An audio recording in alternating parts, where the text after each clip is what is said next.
Life is full of surprises you can't predict, I thought that night, sitting alone in the small hotel room with Gary. My husband Logan, who had been in another city for the last few months, had already left me so tense. I missed him, of course, but it wasn't just that he wasn't there. It was his negligence, his lack of interest, the real problem. The lonely nights were eating away at my soul, but how was I supposed to know that asking my stepson Gary to drive me to see my father would end with us stuck in a hotel room together? A small hotel room with a single bed. I had no idea what was about to happen. Let me tell you everything from the beginning. Every little detail. Believe me, the end of the story is going to be much more thrilling than you expect. That morning as I left the house, I caught a quick glimpse of myself in the mirror. I was tense, yes, but I still looked good, even with Logan leaving me so alone. I still felt desirable. I still felt alive, but even those feelings were no longer enough. They didn't satisfy me in the kitchen. Gary was finishing breakfast when I called out to him from behind. "You're starting college at the end of the summer." "I know, but you need to improve your driving. Come on, take me to your grandfather." He looked at me with that same mischievous smile as always. Gary was a sweet guy with a funny and quirky side, but sometimes he could be a bit troublesome. "Okay, stepmom," he said, joking, but with one condition. "Tell Dad to get me a better car for the summer." "We'll talk," I said curtly, rushing him along. Though inside, I was thinking about making this trip, but I had no idea that the trip wouldn't go as planned. We'd been driving for about 2 hours. I was in the back seat playing with my phone while Gary hummed some random song on the radio, cracking silly jokes every now and then that only made him laugh. Suddenly, the car made a horrible noise, a hiss, and then it shut off completely. "What's happening?" I asked, trying not to sound too scared. "I think the car broke down," Gary muttered. He pulled over to the side of the road, visibly annoyed, so we were stuck in the middle of nowhere. My phone had barely any signal, and there was no one to help us. We spent 2 hours arguing, calling every mechanic we could find, and trying to fix the thing. Finally, we had to accept the obvious. The only option was to spend the night at the nearest motel. At the reception desk, while Gary talked to the guy at the front, I stood behind him, frustrated as hell. If Logan finds out about this, he's going to go crazy, I thought. But curiously, at that moment, I didn't feel like it mattered much deep down. I knew this night was going to change things before this story gets even crazier. Subscribe to my channel and turn on notifications. Believe me, you won't want to miss the rest at the end. I'd love to see your support in the comments and with those likes when we get there. Room and I opened the door. All my expectations vanished. The space was tiny, barely big enough to turn around in, a bed, a nightstand, a dim and flickering light on the ceiling that made everything look dirty. The ceiling felt low, the air conditioner barely worked, and the only small window overlooked the parking lot. "This is it," I murmured, disappointed. Gary came in behind me laughing. "What did you expect? A 5-star hotel, relaxed stepmom? It's just one night." That mocking tone again, that same cheeky smile. It drove me crazy, but at the same time, it awakened something inside me that I couldn't explain. And though I hated to admit it, the idea of being stuck here alone with Gary tonight didn't seem so bad. Gary came in behind me laughing. "What did you expect? A 5-star hotel. We're only here for one night. Relax, stepmom." That mocking tone, along with that cheeky smile, only worsened my frustration, but at the same time, I couldn't say I hated Gary's carefree and relaxed attitude entirely. Being near him, though I'd never admit it, awakened something inside me, a kind of excitement I didn't fully understand. "This heat is killing me," I said, rubbing the back of my neck. "I think I need a shower or I'm going to pass out." Sure, Gary said, flopping onto the bed casually and lying on his back. "This is your kingdom, Carmen. Do whatever you need to feel at home." I looked at him for a second. His slim but toned figure, combined with the slight boyish tone of his face, gave him a strange charm. But I quickly tried to shake the thought from my head. After all, he was Logan's son, my stepson. I went into the bathroom and closed the door behind me for a moment. I stared at my reflection in the mirror. My hair was sticking to my skin from the heat, but I still looked good. I still had that spark as I turned on the shower. I let the water run and stepped under it, hoping it would wash away the mess of emotions building up inside me. I'm 47 years old, I thought. And Gary's no longer a kid. He's 22. He's about to start college, and here we are, stuck together in this small hotel room for a couple of days. The thought unsettled and excited me in a way I couldn't describe. Logan flashed into my mind. Logan, I wanted to surprise you. I wanted to come see you to be with you, but now I'm stuck in this hotel room with your son, and I don't know how to feel about it. The steam from the shower filled the small bathroom. The heat relaxed my body while my mind raced. Gary's smile, his laid-back nature, awakened something unexpected inside me. Standing under the stream of water. I didn't know what that spark would turn into, but I knew something would change later. I decided to go down for dinner and clear my head a bit. I put on a light, flowy dress. It was perfect for the heat, but it also made me feel a little more at ease as I tried to shake off the strange tension. The hotel restaurant was simple but cozy, fitting for such a small place. I ordered a light meal and a glass of wine, hoping it would help me relax. The sun had set, and the hotel's streetlights glowed softly. Sitting there, I couldn't help but let my mind wander back to the room upstairs. I wondered what Gary was doing right now. Someone so restless and full of energy like him probably wasn't having much fun cooped up in a cramped room, but somehow that relaxed attitude of his, so carefree and effortless, drove me wild in a way I couldn't explain. When my wine was done, I gave one last glance to my plate and climbed the stairs with slow steps. When I got to the room, everything was so quiet. I opened the door, and the sight that greeted me left me momentarily breathless. Gary had showered and was lying on the bed in just a robe, completely uncovered. His robe slightly open revealed most of his slim, fit body. His damp hair fell over his forehead, and there was a faint smile on his lips as if he were dreaming. My heart started pounding.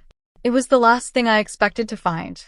For a second, I froze by the door, not knowing what to do. Inside me, there was a strange mix of emotions. I felt embarrassed, but I couldn't look away from him. Carmen, what the hell are you doing? He's Logan's son. I scolded myself internally, but my eyes betrayed me. Drawn to the part of his robe that had opened more, what I saw stirred something warm inside me. The small size of the room only made things worse. There was no other bed. It was sleep next to him or spend the rest of the night in a chair. And with this heat, the idea of a chair seemed impossible. I entered the room slowly. Gary's rhythmic and steady breathing filled the space. I took a deep breath, trying to focus, but the chaos inside me made it impossible to think clearly. I had to pull myself together. It's okay, Carmen. I told myself. It's just one night, nothing more. This doesn't mean anything. I wanted to surprise Logan, and now I'm stuck here. Be rational. Stay calm. I took a few steps toward the bed and looked at Gary. The innocent expression on his face only made my already tangled thoughts even more complicated. I sat on the edge of the bed, wondering how I was going to get through the night. In the middle of the night, a soft sound woke me. I barely opened my eyes enough to scan the room. I noticed Gary moving in the bed. He seemed half asleep, running his hands through his hair and scratching his head lightly. I found myself watching him, but I kept my eyes only partially open, pretending I was still drowsy inside, though I was anything but calm. Then I felt his eyes on me. My heart started racing. He was looking at me. I tried to keep acting, maintaining the sleepy look on my face and staying still, but inside I was buzzing with energy. He undid the belt of his robe as he loosened it. It slipped from his shoulders, revealing more of his young, toned body. The way his muscles moved slightly with his motions sent a strange heat through me. I couldn't stop myself. At that moment, I realized two things. I had no control over what was happening, and a part of me didn't even want to stop it. Gary pulled some shorts from the closet, and while he did, he kept looking at me as if trying to figure out if I was awake. His gaze excited me even more. I tried not to give anything away, but at the same time, I let myself get carried away by the moment. After putting on his shorts, he didn't go back to the bed. He sat in the corner chair of the room and started watching me. Being watched with such attention was unsettling and moving, something indescribable inside me. I kept my eyes closed, pretending to sleep, but how long could I keep it up? In the end, I couldn't take it anymore and sat up. When my eyes met Gary's, I made sure my voice didn't tremble as I said, without hiding what I felt. "You're turning me on so much, Gary." I felt those words floating in the air. At that moment, I knew nothing would ever be the same. Gary's eyes flickered for a second. Then he took a deep breath and started speaking. "I don't know, Carmen," he said in a low but firm voice. "We've been living under the same roof for a while since my dad left. The more time we spend together, the more I feel for you. You might not realize it, but sometimes I can't hide the admiration I feel for you. Right now, this feels like a dream." His words caught me off guard, but they also awakened something inside me. He didn't look away. His eyes looked at me with an honesty and passion that completely captivated me. "I have to get up early to fix the car," he continued. Though his voice sounded like he was trying to convince himself, but his gaze didn't waver at all. "Right now, I can't take my eyes off you, Carmen. I've never felt like this." My heart raced at that moment. I moved to the edge of the bed and sat in the chair right in front of him. My eyes locked onto his. The energy between us was so intense that no words were needed. We sat in silence for a moment before I pursed my lips slightly and fixed my eyes on him. "Gary," I said slowly. My voice conveyed curiosity and challenge. "We're talking about the same thing." Gary's gaze deepened as if he wanted to live this moment through feelings rather than words. He didn't respond, but the look in his eyes said it all. And that's when I realized there was no going back for us. When I looked into his eyes, a wave of courage and uncontrollable desire surged inside me. The mix of hesitation and passion in his eyes only pushed me further. I took a deep breath and began speaking again. My voice calm but firm, drawing all his attention. "When I came into the room, you were asleep, your robe a little open, and I couldn't take my eyes off you. It affected me more than I expected. We can't run from these feelings. We both know it." As my words floated in the air, I took a step forward and stood up slowly. His eyes followed every one of my movements. His breathing quickened. I couldn't contain the excitement overwhelming me. My fingers reached the sash of my dress, and as I untied it slowly, I could hear the change in his breathing with every move I made. "I think," I said, lowering my voice to a whisper, "we have to sort things out, Gary." I slowly lowered the zipper at the back of my dress.